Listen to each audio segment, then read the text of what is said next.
Hello guys, this is Aditya Joshi. Welcome back to another video. In this video, we'll be discussing everything that is negative or something that you need to keep in mind before taking MBBS abroad. Now, this video is very important and it will be in English because a lot of my audience, I was recently made aware of the fact that a lot of my audience isn't able to understand Hindi. So this will be in English. Look, I was a student of MBBS abroad myself. I had taken admission in 2021 in Philippines. Now I had to leave Philippines because the degree wasn't getting valid. Neither is it now. Okay, and after that I had lost somewhere around 12.5 lakh rupees. I had faced almost every negative thing that you could imagine about during MBBS abroad journey, including agents and everything. So that is one of the reasons why I warn you about agents and all those schemes that they have. So first of all, you need to keep in mind that licensing and providing license is very essential. These new NMC rules and regulations are very particular about the fact that you need license and registration of the hosting country. That means the country in which you are going for MBBS abroad. After that and only after that will you be eligible to appear for next, which has taken place in which has come into action in place of FMG and NEET PG both. Second thing to remember is approval of license and providing registration number is not in the hands of your professors, your agents, your consultants or your college.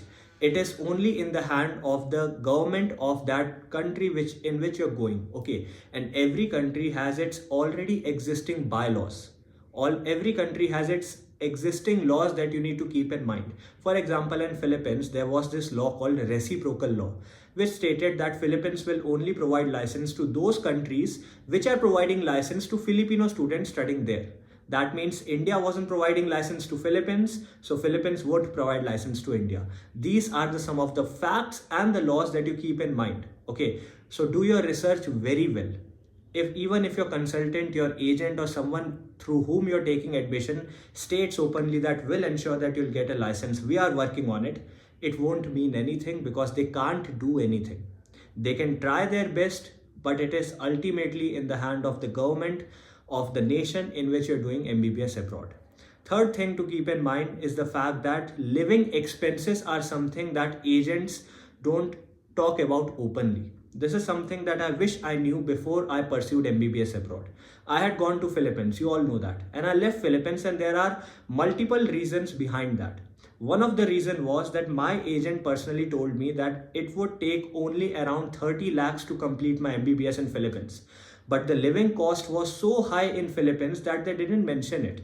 My monthly budget and expenses, and this only includes the bill, not my personal expenses, this was ranging somewhere around 25 to 30,000 INR per month. So keeping all that in mind, my budget went from under 30 lakhs, or I remember my agent told me it was somewhere around 27 lakhs. It wasn't. My budget went from 27 lakhs to 55 to 60 lakh, and I couldn't afford that. So that is something to keep in mind, living expenses. Fourth thing to keep in mind is the fact that after you choose MBBS abroad, you should know and you should be very particular about the fact that you want to come back to India or you want to choose some other country for your PG. Keeping a roadmap in your mind is very essential.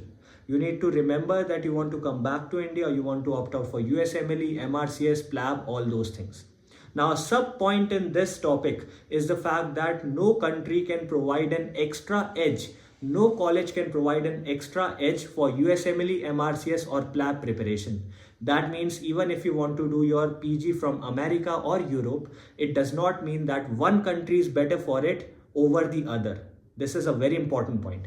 I've heard a lot of people talk about Philippines and they continuously say that Philippines follow US pattern. That is not true. Philippines used to follow US pattern. It does not now. Look, US pattern states that you need to have 4 years of BS, 4 years of MD. The subjects taught in BS should be pre-medical. That means related to medicine. This is not the case in Philippines as of now. They only have 1.5 years to 2 years of BS, 5.5 years of MD in accordance with the Indian curriculum, then 6 months to 1 year external for licensing exam, and then 1 year internship in India. Duration has increased by a lot. Okay, licensing is still an issue. And another thing to note is the subjects which are being taught in pre-medical or BS there is psychology, geography, contemporary world. these kind of things which are not related to pre-medicine. So that is something to be very aware about. Another thing to note, I think this is point number 5. This will be that a lot of people, straight away forward these supposedly notices which has come from PRC or NMC or these kind of websites, and they all have these authorities saying that okay, it is valid, it is all good, you can go there.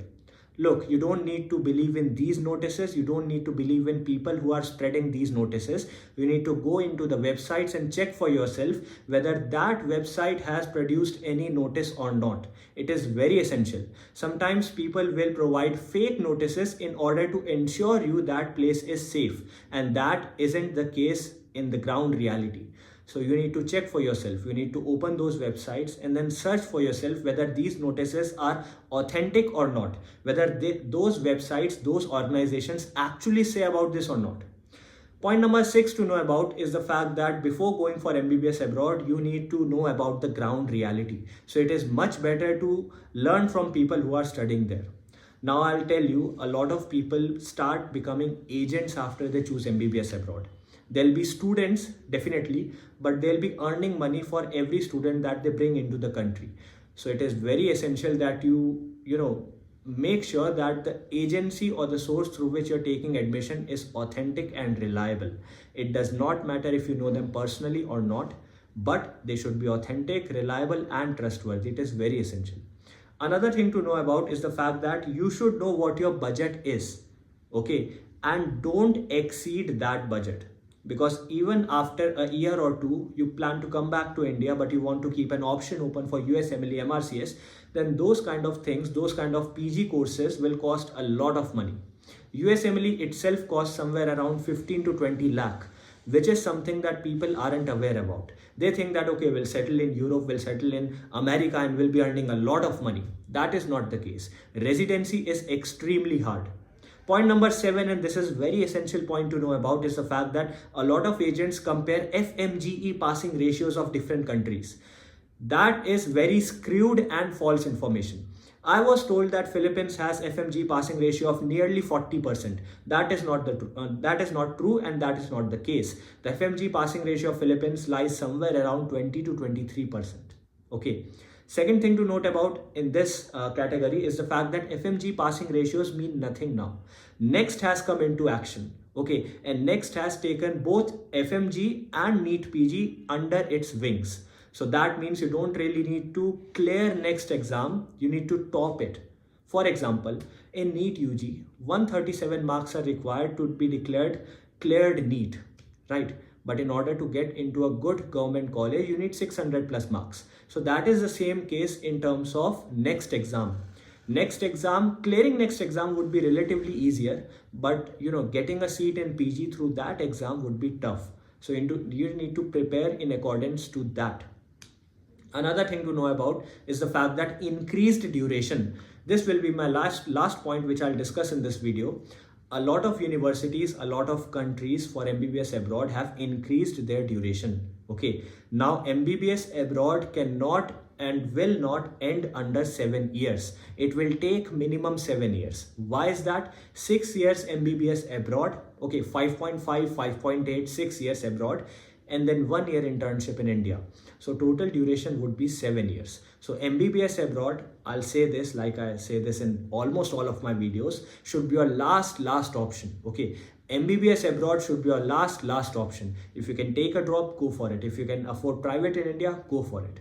Know about the ground reality, know about the living expenses, know about the student and teacher ratio, know about cadavers, know about clinical exposure, know whether you have to come back to India and opt out for USMLE, MRCS, PLAB, those kind of things. Know about your budget and how much you're willing to spend on MBBS or under graduation itself.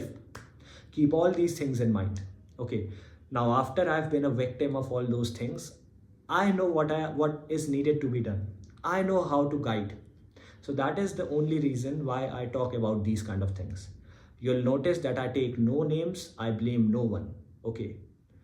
At the end, it is entirely up to you. Look, it is your future, it is your responsibility. So you need to be very particular about the fact that you have done your research very well and not in a rush to choose any country. So keep that in mind. Now this was in accordance to the fact that I had to aware you guys about MBBS abroad. Now I'll be definitely making videos about alternatives to getting a good government seat in India. If you're not able to get a good government MBBS seat in India, then what other options do you guys have? We'll be discussing those as well, and a lot of strategy and videos are definitely on the planner. So subscribe if you haven't, share if you liked, and thank you. I hope this video helped you. If you have any other option, if you have any other doubt, if you need guidance, just hit me up on my Instagram. It will be visible in my description box. Thank you.